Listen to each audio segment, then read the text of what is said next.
But it ain't about how hard you hit. It's about how hard you can get hit and keep moving forward. Welcome to Watch Mojo, and today we're counting down our picks for the top 20 more actors who saved their career with one performance. Look, here's the deal. I don't need y'all to approve my choices, all right? But I do ask that you respect them. For this list, we'll be looking at the most notable performances that took an actor's career from zero to hero. If you think we're missing anyone, be sure to check out our original list on the topic. What other actors do you want to see make a comeback? Let us know in the comments below. Hey Mojoholics! For a chance to win cash prizes, play our live daily trivia challenges every day at 3 p.m. and 8 p.m. Eastern only at WatchMojo.com/play. Number 20. Hui Kwan, Everything Everywhere All at Once. After Indiana Jones and the Temple of Doom made him a child star at 12, Hui Kwan struggled to keep up the momentum. Then, unable to cope with years of rejections, he even retired from acting altogether for a time. It wasn't until the late 2010s that he officially gave performing another shot, and the results are undeniable. Every rejection, every disappointment has led you here, to this moment.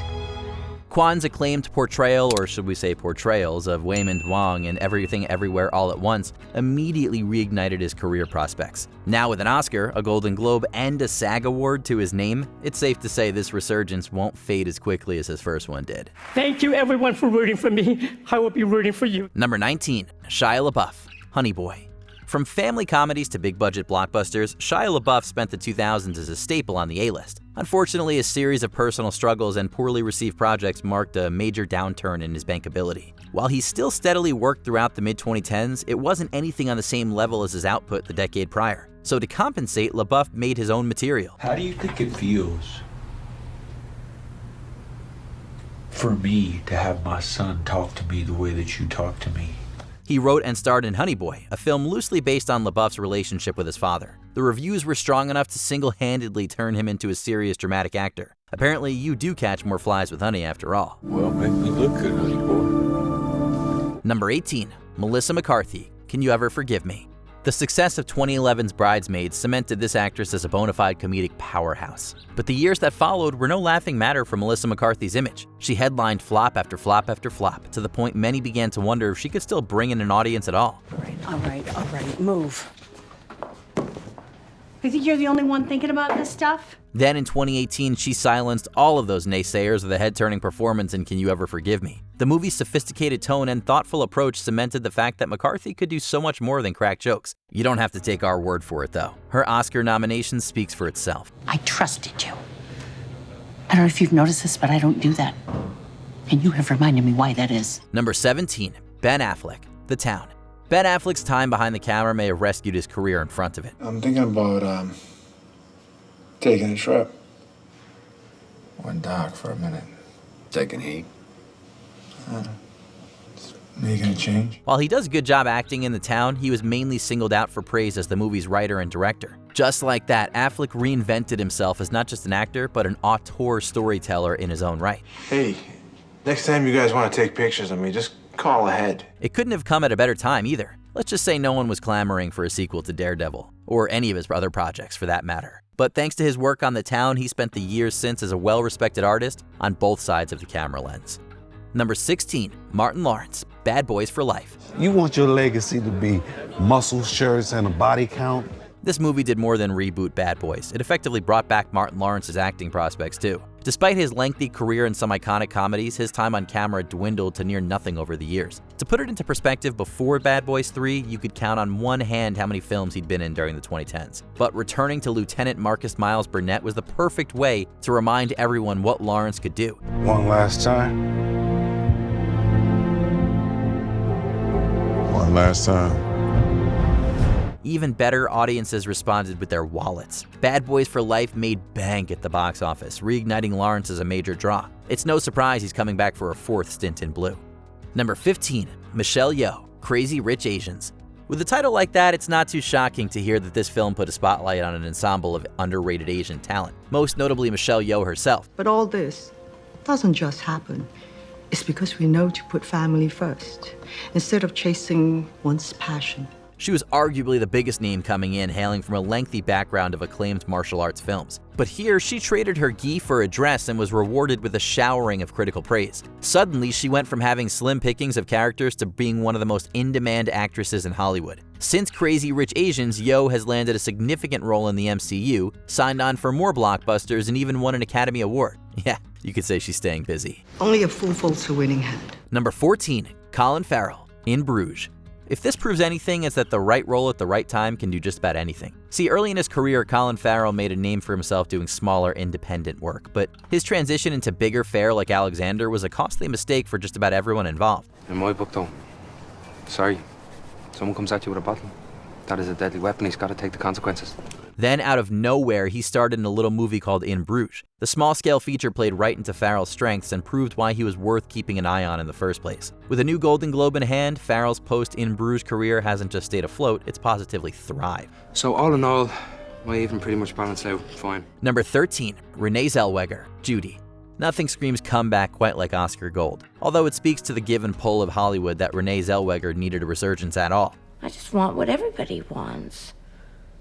I just seem to have a harder time getting it. At one point, she was the industry's it girl and paid like it too. Even so, after a few flops and a 6-year hiatus, she was in desperate need of a hit. So she returned to the business with a victory lap of great films, capped off with a tour de force performance in Judy. The film's strong reception put Zellweger back on top like she'd never left. There's no knowing what's next for her, but if Judy is any indication, it'll be well worth the wait. Somewhere over the rainbow. Number 12, Channing Tatum, 21 Jump Street. Most actors would kill to be known as a tall, dark, and handsome leading man. The issue? That's all Channing Tatum was. His success in the romance genre had typecast him out of other kinds of work, at least until 2012. Don't try hard at anything. Okay, 2, make fun of people who do try. 3, be handsome. 4, if anyone steps to you on the first day of school, you punch them directly in the face.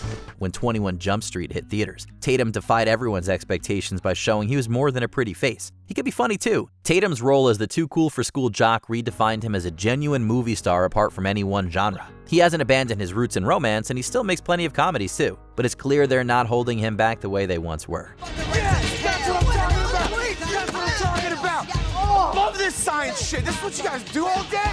Let's do it again! Number 11, Jennifer Jason Leigh, The Hateful Eight. Quentin Tarantino has a knack for impeccable casting, and this 2015 Western is no different. Look no further than Jennifer Jason Leigh. Despite a few noteworthy roles here and there, she seemed to be much more comfortable flying under the radar in independent film. I would call worse. And yet she still proved up to the task of playing crazy Daisy Domergue. Her Oscar nomination implies so, at least. Leigh had always garnered positive marks in the underground circuit, but this quasi-breakthrough put her at the forefront of the conversation. In the ensuing years, the scale of her work hasn't actually changed all that much, but rest assured there are a lot more eyes on it now. When you get to hell, John, tell him Daisy sent you. Number 10, Sylvester Stallone, Rocky Balboa. Back in 1990, Rocky's 5th round in the ring left a sour taste in everyone's mouth. Worse, that became a running theme with all of Sylvester Stallone's work. After years and years of waning audience interest, the actor had no choice but to pick up the boxing gloves for a career Hail Mary. I mean, maybe you're doing your job, but why you gotta stop me from doing mine? As it turns out, that's just what Stallone's resume needed. The critical and commercial success of Rocky Balboa repositioned him as a true modern-day action star. Later, Stallone spun this win into a slew of other well-received projects. He was officially back in the game, and he didn't even need a training montage to do it. Now, if you know what you're worth, now go out and get what you're worth, but you gotta be willing to take the hits. Number 9, Jamie Lee Curtis, Halloween. 40 years after Michael Myers first picked up a butcher knife, he returned and made an actual killing at the box office. Despite the bloodshed, this reboot only proved that Jamie Lee Curtis's image was far from dead. Do you know that I pray every night that he would escape? What the hell do you do that for? So I can kill him. Her career lull wasn't because of any one flop anyway. It was an intentional break to focus on her family. So when she finally returned to Laurie Strode in 2018, the pent-up demand delivered the highest opening weekend gross for any film with a lead actress over 55 years old. Those unprecedented numbers slingshotted Curtis back into the forefront of the industry, a place she's comfortably stayed ever since. Happy Halloween, Michael. Number 8, Sandra Bullock, The Blind Side. Miss Congeniality herself almost fumbled this career-saving opportunity. Even though her more contemporary work was struggling to connect, Bullock turned down her role in The Blind Side 3 separate times. But after meeting with the real-life Leanne Tui, Bullock went as far as taking a pay cut to join the film. Honey, you're changing that boy's life. No. He's changing mine.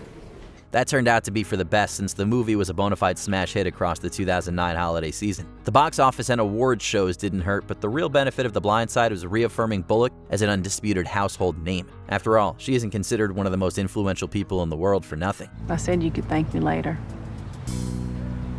It's later, Bert. Number 7, Brendan Fraser, The Whale. It's always hard to pinpoint exactly why a career flounders. In Brendan Fraser's case, you could blame it on his personal issues, his rumored blacklisting, or his habit of choosing poorly received work. Either way, the fact of the matter is that Fraser struggled to get back in the limelight for a while now. Who would want me to be a part of their life? And yet that underdog story made his riveting turn in The Whale all the more empowering. Fraser's authenticity as the overweight recluse Charlie became the must-see performance of 2022, earning him just about every industry award an actor could hope for. There's no better way to announce that Brendan Fraser is back and better than ever. I need to know that I have done one thing right with my life. Number 6, Lauren Bacall, Murder on the Orient Express. As this golden age actress learned the hard way, charging full steam ahead is a dual-edged sword. You don't know what I found this morning on top of the magazine I've been reading to send myself asleep. Just as soon as her trademark, lustful voice made her a sensation, Lauren Bacall was branded difficult to work with and went through a major career drought. Then, after a forced 8-year sabbatical, Bacall made her grand return to the silver screen in Murder on the Orient Express. The rest is film history. I've always heard she wanted to play comedy parts, but her husband wouldn't have it. Difficult or not, the Agatha Christie mystery made it clear that Bacall was a box office draw, especially in the right role. Still, the results weren't instantaneous. It took a few more years, but Murder's enduring legacy eventually put her career back on track. Number 5, Joaquin Phoenix, The Master. It's no hyperbole to say Joaquin Phoenix has no one to blame for his hiatus other than himself. He made the head-scratching decision to star in I'm Still Here, a mockumentary about Phoenix allegedly retiring from acting. It was all a meta-commentary, but the point got lost amidst middling reviews, leaving many thinking he'd actually left the business. Are you concerned with the impression you make?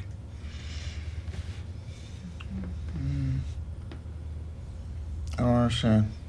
Thankfully, he didn't stay down for long, and in 2012 the actor rose like, well, a phoenix. He delivered the performance of his career in Paul Thomas Anderson's The Master, and has an Oscar nomination to prove it. It's a good thing Phoenix didn't retire since he's quickly become one of the most respected actors of his generation. Tell me why you're not with her if you love her so much. I told her I'd come back and I never went back, and now I gotta get back to her. Why don't you go back? I don't know. Why don't you go I back? don't know! Number 4, Brad Pitt, Once Upon a Time in Hollywood. Another Quentin Tarantino film, another actor pulled from the brink of disaster. Before boarding this movie, Brad Pitt's highly publicized divorce from Angelina Jolie threatened to torpedo his entire image. And it very well might have if Once Upon a Time hadn't come along. It don't matter, George. We were colleagues from the past, and I just wanted to make sure you're doing okay. Pitt turned in a performance so riveting it practically demanded he be taken seriously again. Suddenly, the headlines about Brangelina's breakup were replaced with reviews for Pitt's stellar work. It was just the kind of support he needed to leave the scandal in the past and reestablish himself as a worthy solo act. The fact that he won his first acting Oscar too was just the cherry on top. Hey, I'm not gonna die. Make it a limp, but I ain't gonna die. It's not my time yet, man. Number 3, Ellen Burstyn, Requiem for a Dream. From 1972 to 1981, Ellen Burstyn was nominated for a staggering 5 Academy Awards, and even took home 1. I'm somebody now, Harry. Everybody likes me. Pair that with starring roles in genre fare like The Exorcist, and she seems set for life. Unfortunately, that's not how Hollywood works. She saw heavy diminishing returns in the 80s and 90s, but soon enough, Requiem for a Dream brought her right back to the top. I'm gonna be on television. I just have to find out when. She earned her 6th career Oscar nomination, and with it came the support of the masses. Her fame was more or less restored. Burstyn's legacy became even more unshakable, and she's taken advantage of that by being much more selective with her projects. Number 2, Eddie Murphy, Dolomite Is My Name. After a performance like this, it's hard to imagine how Eddie Murphy ever left the mainstream. But boy, did he ever. His comedic reign of the 2000s plummeted off a cliff thanks to some notoriously awful projects. Looking at you, Norbit. There's your time. Now go get me something to drink. Oh. Audiences were so burned out on him that prior to Dolomite, he hadn't worked for 3 years. Before that, he'd already been out of a job for 4, but somehow, someway, his lauded work in Dolomite Is My Name turned all that around. So you know what they say, brother. Luck is where opportunity meets preparation. Nowadays, Murphy has more high-profile projects in development than he made in the entirety of the 2010s. If that's not the sign of a renaissance, we don't know what is. Before we continue, be sure to subscribe to our channel and ring the bell to get notified about our latest videos. You have the option to be notified for occasional videos or all of them. If you're on your phone, make sure you go into your settings and switch on notifications. Number 1. James Stewart, It's a Wonderful Life. The end of World War II left the movie industry in a weird place, particularly for actors like James Stewart. Once hailed as the great American bachelor, he'd abandoned all that to enlist in the war effort. After 5 years away from the screen, It's a Wonderful Life was a big test for Stewart's post-war career. What is it you want, Barry? What do you want? You want the moon? Just say the word and I'll throw a lasso around it and pull it down. Hey, that's a pretty good idea. But it just couldn't meet those lofty expectations. Despite good marks for Stewart's work, the movie flopped at the box office. Luckily, a few re-releases and television broadcasts turned it into the iconic holiday staple it is today. If anything, it made Stewart an even hotter commodity than he was before the war. Talk about a welcome home present. What's that? That's a Christmas present from a very dear friend of mine. Did you enjoy this video? Check out these other clips from WatchMojo, and be sure to subscribe and ring the bell to be notified about our latest videos.